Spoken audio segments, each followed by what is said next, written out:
1.15 metres అనేది 2021 జగన్ ప్రభుత్వంలోనే బేజం పడింది, బేజం వేసింది కూడా మరి యొక్క వైఎస్ఆర్సీపీ ప్రభుత్వమే అని చెప్పి దానికి సంబంధించినటువంటి ఉత్తర ప్రత్యుత్తరాలు ఏవైతే ఉన్నాయో అన్నీ కూడా రైట్ ఇన్ఫర్మేషన్ యాక్ట్లో మరి ఆ యొక్క సభ్యుడు అడిగినటువంటి ప్రశ్నలకు సమాధానాలు ఇచ్చినటువంటి పరిస్థితి చాలా క్లియర్గా వాళ్ళు మెన్షన్ చేశారు. అందులో ఏదైతే పోలవరం ప్రాజెక్టుకి సంబంధించి 45.72 ఎత్తు కాకుండా 41.15 మీటర్స్ ఎత్తుకే నీళ్లు నిలబెట్టడం అనేటువంటి ప్రతిపాదన మరి ఏదైతే ఉందో మరి అది పంపించింది జగన్మోహన్ రెడ్డి ప్రభుత్వమే అని కుండ బద్దలు కొట్టినట్టుగా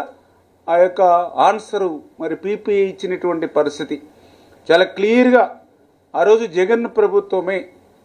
41.15 మీటర్లకి ప్రధాన డ్యాంలో మరి ఎత్తుకు నీటి నిల్వ పరిమితం చేయడం అనేది నిర్ణయం ప్రతిపాదన కూడా తీసుకున్నది కూడా జగన్ ప్రభుత్వమే అని చాలా క్లియర్గా ఏదైతే ఆ యొక్క పీపీఏ ఆ యొక్క రైట్ ఇన్ఫర్మేషన్ యాక్ట్లో సమాధానం చాలా క్లియర్గా ఇవ్వడమే కాదు దానికి సంబంధించినటువంటి ఏవైతే పేపర్ డాక్యుమెంట్స్ అంటే డిసెంబర్ 21, జనవరి 22, మే 23, జూన్ 23, జూలై 23, ఆగస్ట్ 23 నందు జరిగినటువంటి ఉత్తర ప్రత్యులు అంటే ఏదైతే గవర్నమెంట్ ఆఫ్ ఆంధ్రప్రదేశ్ ఆ రోజు జగన్మోహన్ రెడ్డి గారి ప్రభుత్వం నుండి ఆ రోజు పీపీఏకి కానీ సిడబ్ల్యూసీకి కానీ ఏదైతే ఫస్ట్ ఫేజ్ కింద 41.15 మీటర్లకు మాకు నిధులు ఇస్తే మాకు ఈ ప్రయోజనాలు కలుగుతాయని ఆ రోజు మరి జగన్ ప్రభుత్వమే మరి ప్రతిపాదన చేసింది అనేటువంటి విషయాన్ని ఈ నిర్ణయం తీసుకుంది అనేటువంటి విషయాన్ని చాలా క్లియర్గా ఆ రైట్ ఇన్ఫర్మేషన్ యాక్ట్లో మరి మనకు సమాధానం ఇచ్చారని అంటే చాలా క్లియర్గా అబద్ధాల బ్రతుకుకి మరి ఒక అక్షర రూపం వాళ్ళ అవినీతి పత్రిక అనేటువంటి విషయం మరొక్కసారి మనందరికి కూడా తెలిసిందనే విషయాన్ని కూడా ఈ సందర్భంగా తెలియజేసుకుంటూ అదేవిధంగా మరొక విషయపు ఆరోపణ కూడా వైసీపీ వాళ్ళు చేస్తూ ఉన్నారు. ఏదైతే ఆ రోజు కేంద్ర కేబినెట్ మరి యొక్క 12,157 కోట్లు నిధులను పోలవరం ప్రాజెక్టుకి ఆమోదిస్తూ అందులో 41.15 మీటర్స్కి ఈ యొక్క 12,157 కోట్లు ఇందులో ఫస్ట్ ఫేజ్ అనేది లేదు. ఆ రకంగా ఆమోదించినప్పుడు కేంద్ర మంత్రి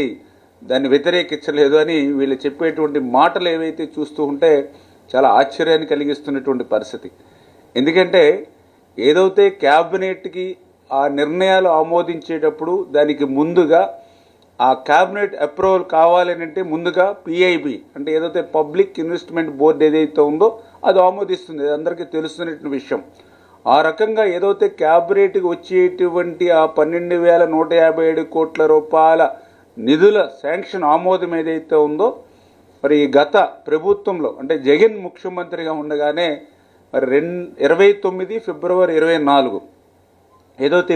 మరి పిఐబి మీటింగ్ ఫిబ్రవరి 29, 24 ఆ రోజు జగన్ ఈ రాష్ట్రానికి ముఖ్యమంత్రి ఆయన హయాంలోనే ఆ రోజు మరి ఎక్కడ కూడా మళ్ళీ ఫస్ట్ ఫేజ్ అని లేకుండా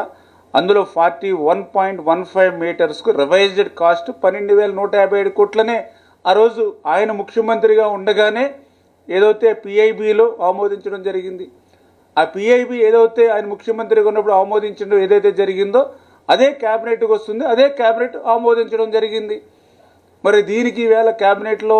మీ మంత్రి ఎందుకు వ్యతిరేకించలేదంటే అంటే ఏ రకంగా వాళ్ళు చేసినటువంటి తప్పుల్ని వాళ్ళు చేసినటువంటి పాపాలు ఈరోజు మాకు శాపాలుగా ఉంటే వాటిని కూడా మా మీద రుద్దాలనేటువంటి ప్రయత్నం ఏదైతే అడుగడుగునా కూడా ఈ జగన్మోహన్ రెడ్డి చేస్తూ ఉన్నాడో మరి ఇవే ఒక ఉదాహరణ అనే విషయాన్ని సందర్భంగా తెలియజేసుకుంటూ అందుకే ఈరోజు చాలా క్లియర్గా ఏదైతే